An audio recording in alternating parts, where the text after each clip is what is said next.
ନିଯୁକ୍ତି ଦିଶା ଓଡ଼ିଶାର ଭିଉୟର୍ସମାନଙ୍କୁ ସ୍ୱାଗତ।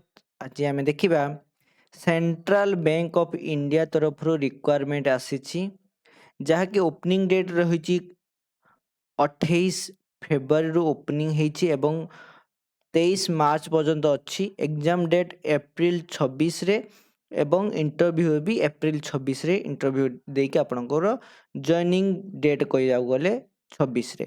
ତେଣୁ ସେଥିପାଇଁ ଆପଣଙ୍କୁ କ'ଣ କିପରି ପ୍ରୋସେସ୍ରେ ଯିବାକୁ ପଡ଼ିବ, ଯାହାକି ଆପଣ ଦେଖିପାରୁଛନ୍ତି ସେଣ୍ଟ୍ରାଲ ବ୍ୟାଙ୍କ ତରଫରୁ ସ୍ପେସିଏସନ୍ ଅଫିସର ଯାହାକି ଏସ୍ଓର ରିକ୍ୱାରମେଣ୍ଟ ଅଛି।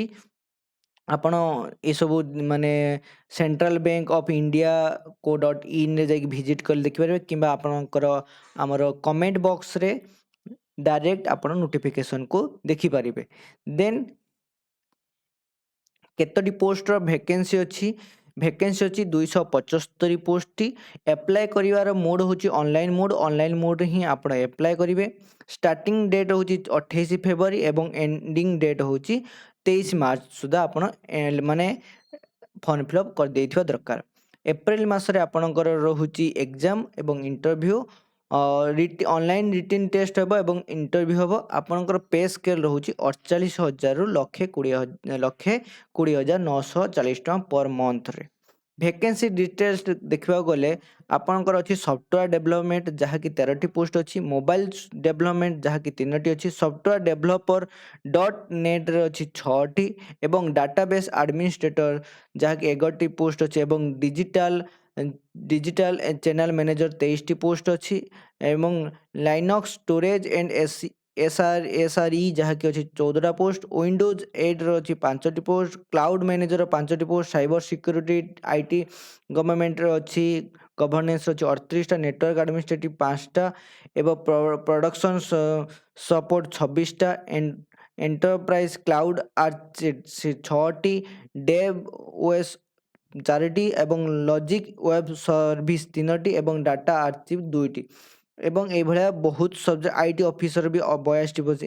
ଜେନ୍ AIର 2ଟି ପୋଷ୍ଟ ଅଛି। ଡାଟା ସାଇଣ୍ଟିଷ୍ଟ 6ଟା ଅଛି। ଇଞ୍ଜିନିୟରର 15ଟା ପୋଷ୍ଟ ଅଛି। ଟାକ୍ସେସନର 2ଟି ପୋଷ୍ଟ ଅଛି। ରିସ୍କ ମ୍ୟାନେଜର 4ଟି ପୋଷ୍ଟ। ଏଇଭଳିଆ ପୋଷ୍ଟ ରହିଛି। ଏଲିଜିବିଲିଟି କ୍ରାଇଟେରିଆ କହୁଛି ମୋଷ୍ଟ IT ପାସ୍ ଆଉଟ୍ ହେଇଥିବା ଦରକାର।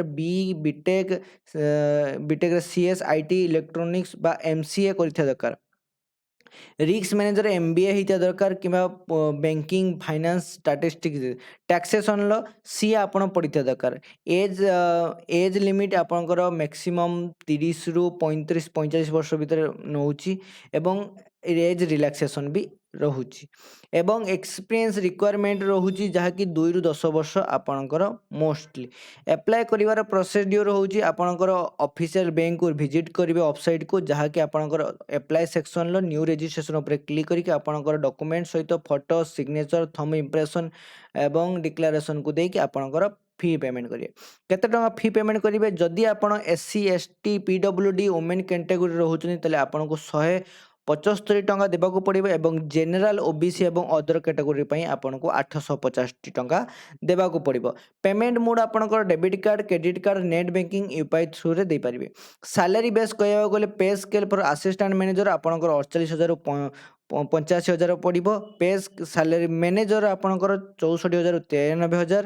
ସିନିୟର ମ୍ୟାନେଜର 85,000 1,02,000 ଏବଂ ଚିଫ୍ ମ୍ୟାନେଜର 1,02,000ରୁ 1,20,000 ଏବଂ ଆପଣଙ୍କର DA HR ଏବଂ CCA ଏସବୁ ଆପଣଙ୍କର ବେନିଫିଟ୍ ରହିବ। ସିଲେକ୍ସନ ପ୍ରୋସେସ୍ ଦେଖିବାକୁ ଗଲେ ଆପଣଙ୍କର ଅନଲାଇନ୍ ଏକ୍ଜାମିନେସନ୍ ହେବ, ଇଣ୍ଟରଭ୍ୟୁ ହେବ ଏବଂ ଡକୁମେଣ୍ଟ ଭେରିଫିକେସନ୍ ପରେ ଆପଣଙ୍କର ଜଏନିଂ ହେବ।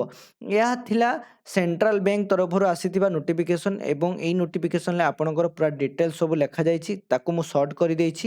ଏସବୁ ସର୍ଟ ଆପଣଙ୍କର ଡିଟେଲ୍ସ ସବୁ ଲେଖାଯାଇଛି। ତେଣୁ ଆପଣ ଯଦି ଏଥିରେ ଆପ୍ଲାଏ କରିବାକୁ ଚାହୁଁଛନ୍ତି ତାହେଲେ ଆପ୍ଲାଏ ପ୍ରୋସେସ୍ ଆମେ ଆଉ ଦିନେ ଦେଖିବା। ଆପ୍ଲାଏ କିପରି କରାଯିବ ସେଥିପାଇଁ ଆପଣ ଏବେ କ'ଣ କରିବେ ନା ତଳେ ଯେଉଁ କମେଣ୍ଟ ବକ୍ସରେ ଯାଇକି ଆପଣ ଡକୁମେଣ୍ଟକୁ ଡାଉନଲୋଡ଼ କରନ୍ତୁ ଏବଂ ଡକୁମେଣ୍ଟକୁ ୱାଚ୍ କରନ୍ତୁ। ଦେଖନ୍ତୁ କ'ଣ ପୋଷ୍ଟ ପାଇଁ ଆପ୍ଲାଏ କରିବେ ଏବଂ ନିଜ ଡିଷ୍ଟ୍ରିକ୍ଟ ଲେଖିବାକୁ ଭୁଲନ୍ତୁ ନାହିଁ। Thank you. ଜୟ ଜଗନ୍ନାଥ।